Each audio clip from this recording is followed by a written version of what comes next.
Alcoldner picks Mountain Pass for his home map. Look at the villager disposition here. They are starting in different corners of the map, which is not the case for the TheNonsensefactory. It spawns a little bit closer, but yeah. The key thing for Mountain Pass, look at all the mountains here. Pretty stylishly looking map in terms of mountains, small woodlines, and give it an indication of like alpine, high highland terrain here. And it's the Tatars for the TheNonsensefactory. I like that pick. You have so many sheep on this match on this map. So the TheNonsensefactory is certainly keeping that in mind for an early food eco boost. Now, as per the rules, even though you're passing right next to your enemy TC, you're not allowed to villager fight before 5 minutes. And this is the last map. So the players pick civilizations at will, not including the civilizations used in game 1 and 2, which were random, but you can't reuse them still. One house going up for the TheNonsensefactory here. Alcoldner can't do anything, risk losing a couple of sheep here, but pulls them away, so that's fine. And the TCs, again, for these two players are actually kind of close to each other. Here's the TheNonsensefactory, and here we have Alcoldner down here, so could be looking at some early aggression here once that 5 minute is passed. As Alcoldner is dropping a house and gathering some sheep here. I mean, Britons, great choice here as well. You harvest food from the sheep faster, 50% faster, I believe. So, sorry, 25% faster. So you will have an easier time getting to the feudal age if you can keep your shepherds working and keep the sheep income fluent. Let's look at the scouting here for a bit. I mean, these were the starting spots. That's the scouting so far. I would actually justify going into an early loom for Mountain Pass. Either that or using some of the wood to drop a barracks to get a few militia out and start scouting the map, because there's so much food to be taken here in terms of sheep. And if you gather enough sheep as Britons or Tatars for that matter, you could delay your farms into Castle Age. Alcoldner has a good food source right next to his town center though. He has some hunt, he has the berries, so more than 500 food in berries here, 700 maybe.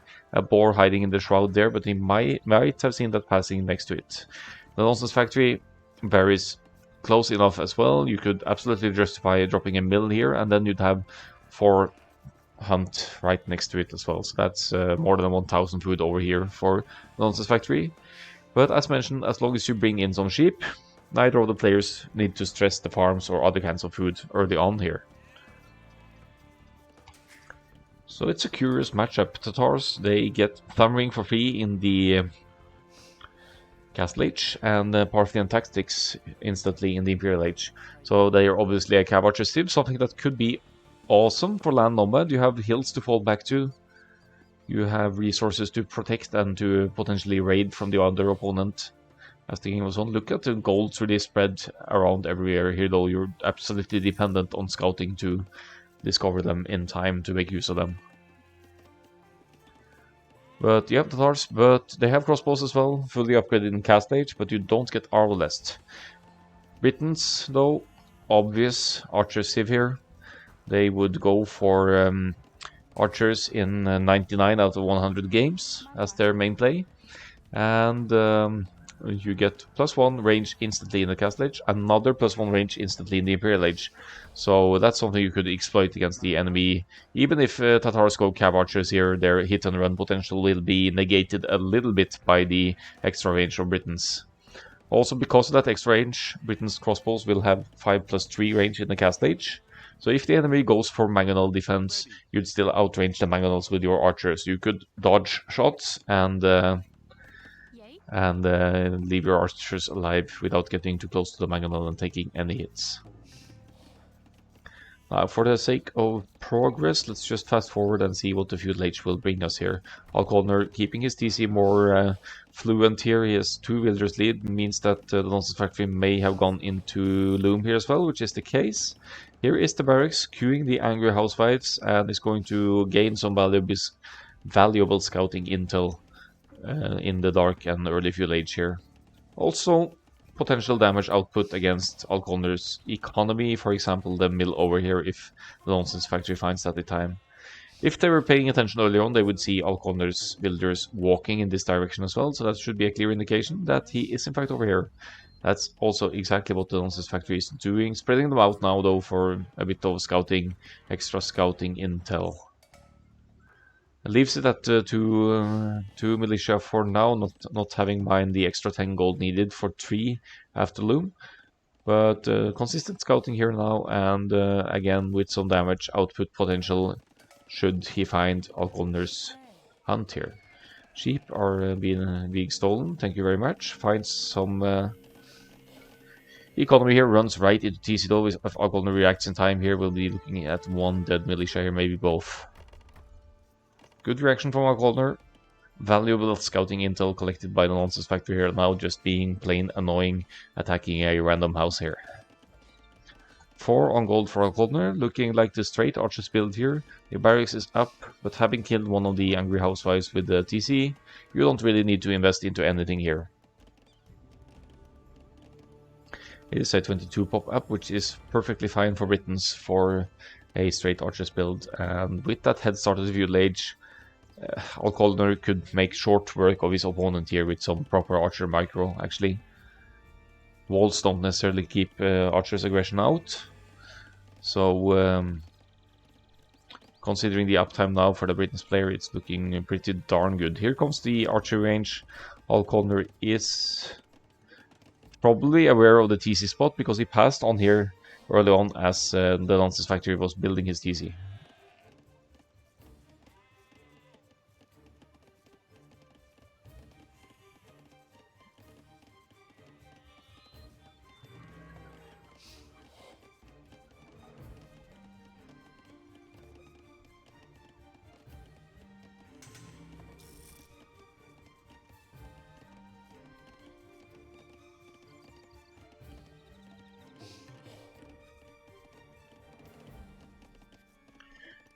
So 25 to 23 is the population. Alcoldner reaching the village earlier, after all, means he's with the villager lead going into the village, or as the players catch up. We have 2 ranges producing here, and military lead for Alcoldner, at least for the time being. The ranges obviously go up for the TheNonsensefactory as well, but the archers' bonuses won't really apply for the TheNonsensefactory until the cast stage here, where Thumbing will kick in for free, something that could be huge against Britons. Even though Britons will have more range, the Tatars' crossbows would start firing more quickly immediately. There is only 1 range for the TheNonsensefactory for now, though. That could be hurtful against Britons. You may expect Britons to go for 2 ranges like this. On the other hand, you save wood, you save economy for the blacksmith. Could go straight into fletching and armor here as needed. Go into the skirmishers as is being done here by the TheNonsensefactory, and then hold off the early aggression, keeping the Britons' archers' masses at bay.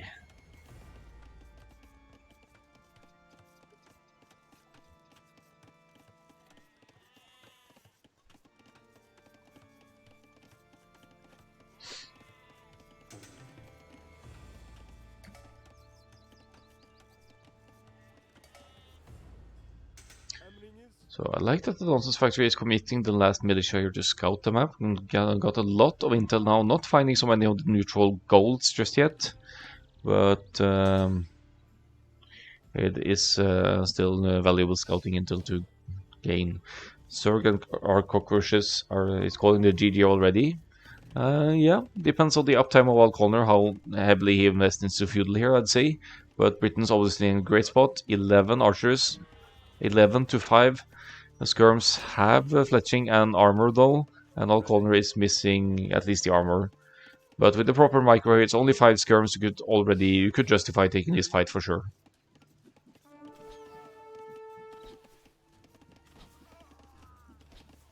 That is 4 shots to take out 1 skirm though, so that's 1 skirmisher for 3 archers. Great trade for the TheNonsensefactory. Alcoldner moving forward to see if there's some berries being taken here, or finding the gold. This could be devastating for the TheNonsensefactory here, even with the skirmishers chasing, because this first wave of Britain's archers can be getting some villager kills here. 2 villagers down already, evening out these numbers, or increasing the lead for Alcoldner rather. 7 to 9 is the military count. Another villager goes down, and I think it's the right call of Alcoldner to make here, to go for villager kills. Risk losing the archers, but that's no problem now, being with a 6 villager lead in the early field age, which is huge. Has the hill here as well, that's some extra damage output potentially against the skirms, but you can't fight 5 skirms with 5 archers. You would need god tier micro to win that battle. Chasing the skirmishers away though, and making room for the next wave of archers to go in and have less skirmishers to deal with. Castlage on the way for the Nonsensefactory as well. Good call, making use of this extra cheap food. Doesn't need a lot of farms here, saves wood for skirmishers and the buildings needed for the up. Could get to cav archers here for some raiding potential, for example, on gold here. And this woodline, as Alcoldner isn't fully walled at all just yet.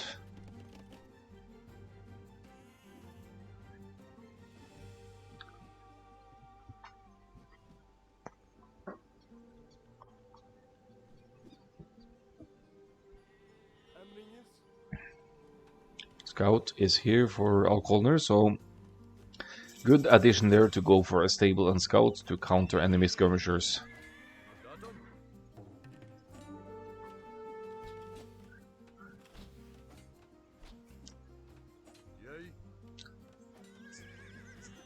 Yeah, one skirm down, next two will go down as well. Alcoldner will bring his 3 remaining archers from the forward to meet up with the rest of the units here. Will be having at least 11 archers total to move forward again and yet again deal damage. It is Castlage for the Nonsensefactory though, so Alcoldner will have to be patient and careful here. Try to get to the Castlage as soon as possible now, to get to crossbows, to get to that extra range, and to not risk being picked off by just a few knights here.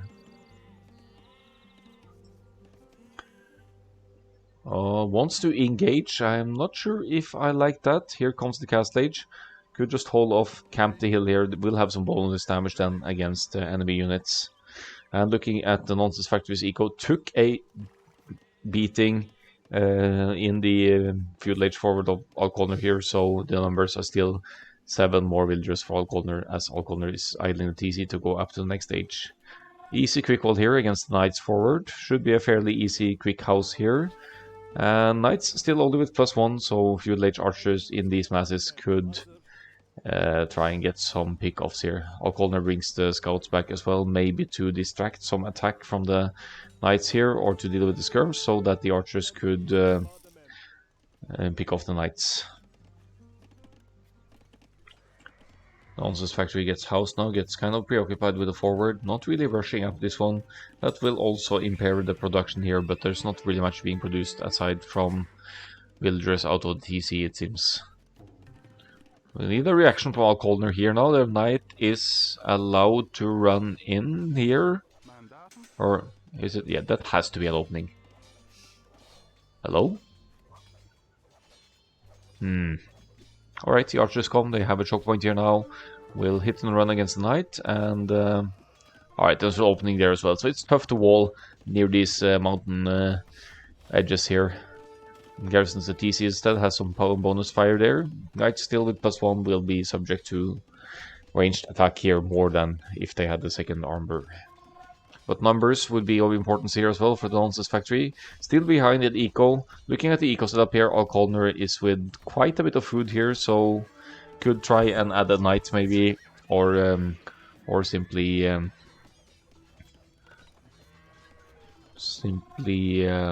scouts for the enemy skirms here, just to make use of the actual food that is in the bank here. 980 food not really being spent here by the Britons.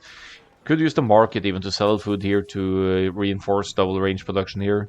Right now only producing from 1 range, just sell 500 food here and you have a consistent crossbow production still. Note that +2 is already in, even though Alcoldner hasn't researched Bodkin area yet. Knights get some hits in here now, they have +1 still, and cleaning up small numbers of Alcoldner here. So great job, great comeback of the Tatars player, I would say. Villager counts are evening out now, and that's also because the Nonsensefactory is now at 2 TCs, while Alcoldner is just about to drop his second one at a horrible spot over here, so far away from the woodline, but Yeah, right in the middle of the wood and gold here. That's a classic farm TC here. You want space for the farms and then to take the eco with the resource drop-off points, I guess. Okay, I guess the idea here is to cover the gold, to cover the wood line, and then lumber camp, mining camp. But looking at the wood situation, you'd rather maybe have it right up against the wood line here. Knights trying for some raids, finds an opening, that's devastating for our Alcoldner. Good reaction though, we'll lose a villager or two here, but at least, yeah.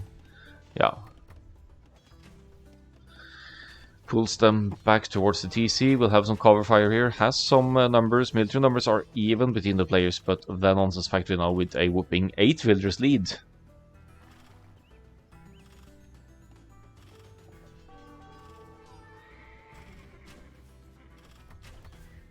I think Alcoldner is going to try for a cleanup here. Let's look at the situation. The food isn't too pretty here for the TheNonsensefactory. We'll need these farms to kick in before multiple stables production can be sustained for good here. Another TC, I like the addition, but now lots of wood in the bank again without really using it. That would should be put into farms ASAP if the Knights production is going. And for Alcoldner's sake, let's look at his eco here. His again, he's floating lots of food, could sell some of that food, even buy wood if needed, and just get some spearmen out, or get some knights out, or anything. They have bloodlines, they have +1/+1, so I guess Britain's knights won't have much to say here. Ranges stay up though, and Alcoldner refusing to use the market here, has a little bit of idles, and maybe feeling a bit down right now, but keeps producing numbers here, which will be crucial moving on. No production, army production for either player right now, but since the TheNonsensefactory has been on 2 TCs for longer, should be keeping that village lead still. Alcoldner need to extend his eco even more to get back into this. Forward siege workshop for the TheNonsensefactory here. Britain's advantage being that with the +3 range, you can outrange enemy mangonels. Rams will still be an issue though, and Tatars have access to siege ram in the late game, so you'd have the potential of siege rams to soak Britain's archers' fire.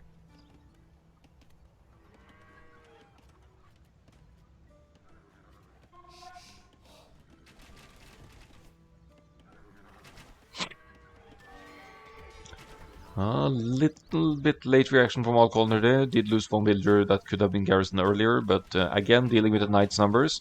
Knights missing that +2 defense. That's just crucial to have against archers. But these are Britain's archers. As far as I know, there isn't a university for Alcoldner yet, so it doesn't have ballistics.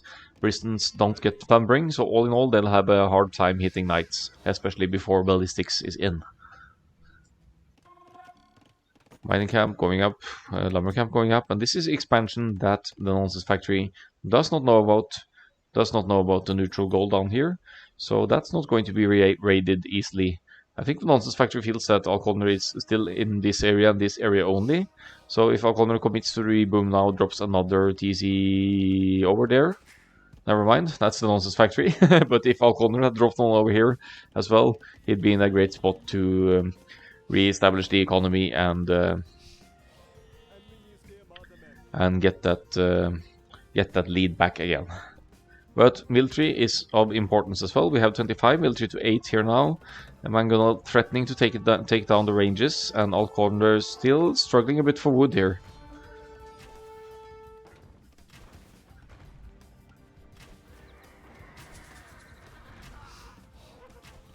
Yep, there we go. One range will go down unless Alcoldner rushes repairs very soon. The other one might go down as well. These kind of serve as walls as well. And yeah, wood count not really allowing a new range just yet. But as said earlier, you have that 5+3 range. The Mangonel has 7, so you'd have 8 range for your archers. Okay, I like this placement. That range would never be threatened by enemy army because you just garrison the TC and get damage in on the enemy. One knight being added could be enough here, at least to chase away the Mangonel, and here come the crossbows to deal with the knights as well. Look at the resources here, it's 20 on gold for the TheNonsensefactory, but yeah, spending it very efficiently, it seems, keeping that gold count low. Yet again, it's the wood count that is of the issue here, not spending the wood. Could be dropping so many farms and already be on the way to the, or not in on the way, but closer to the Imperial Age here. Alcoldner regrouping his units here, wants to try and micro that Mangonel, hit and run, and yeah, that's good there. Didn't lose a single archer, so that's some next level micro right there. 11 villager lead now for the Nonsense Factory. Again, with so much wood in the bank not being spent, I would absolutely recommend retasking some villagers to place some farms with that wood, or sell some of the wood for gold for even more ease of consistent double stable nice production. Here we see farms being dropped though, so that's a good sign. Noting that wood needs to be spent here. Another range going up, so Alcoldner will be extending his army numbers as well. Now moving forward with the crossbows, this eco is very exposed for the Nonsense Factory, so Alcoldner could be looking at some great hits here if he finds the right parts of the eco of the Nonsense Factory. Military number is not at all a threat here for the Nonsense Factory, or for Alcoldner against Nonsense Factory. It's 34 to 9 now, so the archer masses will be working wonders here. These still +1 knights, you really need that +2 defense against mass archers. Then you can justify taking the fights, but knights have, with only the first upgrade, they only have 1 piece armor, and they will be almost one shot by a group like this. I think we'll be seeing the builder numbers evening out very quickly now. Alcoldner even spotted this. It is Alcoldner's TC, so he did drop a TC here first. The Nonsense Factory spots it because he was wanting to place a TC there as well. So a bit confusing here, but look at the economy here now. Will be so many dead villagers here. Could be a GG moment for the Nonsense Factory if enough villagers are lost here. Alcoldner splitting up the groups of crossbows here, looking for multiple places to hit, and suddenly he's in the villager lead. One shots the knights there. Knight only +1, Mangonel comes, but Alcoldner dodges to the best of his ability. Right, needs 2 volleys now to shoot the knights, but finds even a hill here and will back off and could get some hits on the woodline here as well. Still no university or ballistics though. Finally, the wood count of Alcoldner allows for a university to be built and all ballistics to be researched. Is it 2 or 3 ranges? 2 ranges now for Alcoldner. Is making more army, but at this rate, with this kind of wood, spend the gold, drop a few more ranges, and start outmassing the enemy for real here. It's 36 to 13 right now.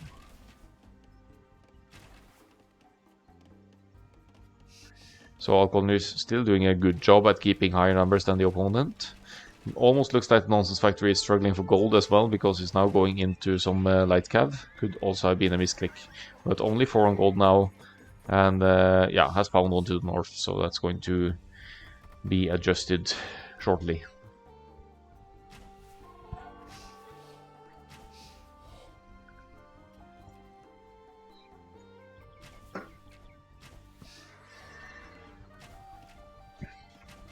Two shooting the light here, as we can see. Ballistics finally on the way, so the university is up for Alcoldner. And the military numbers will be key to winning this game here. It is 36 to 8. Almost one-shotting knights here now. Keeping the numbers, that's the most important bit here. 65 to 43 KD. And a split. Loses only 3 crossbows there. Could have been a lot worse. Another split. And there's it. There we go.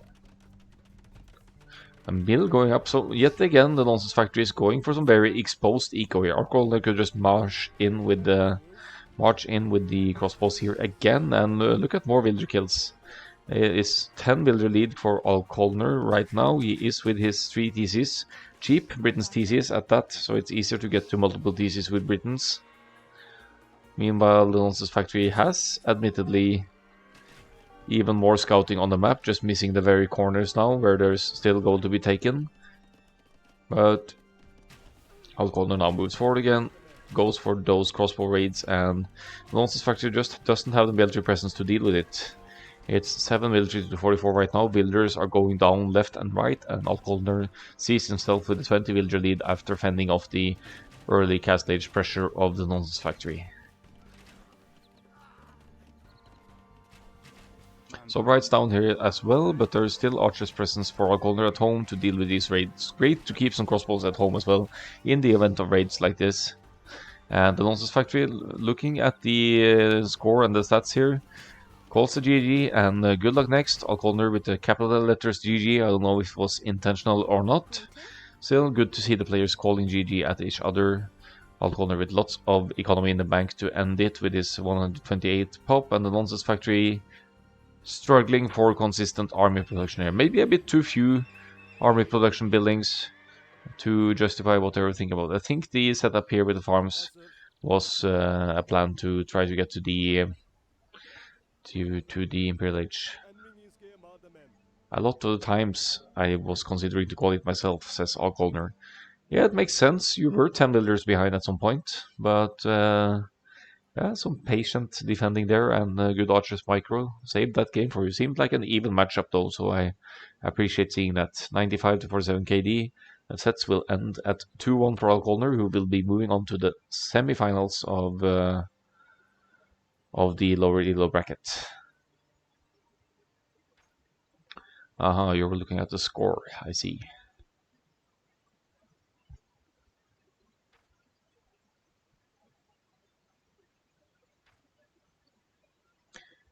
"69 builders for the Nonsense Factory, 83 for Alcoldner in the end. Thanks for casting this mess." Yeah, first game was maybe the messiest. The Incas versus Vietnamese.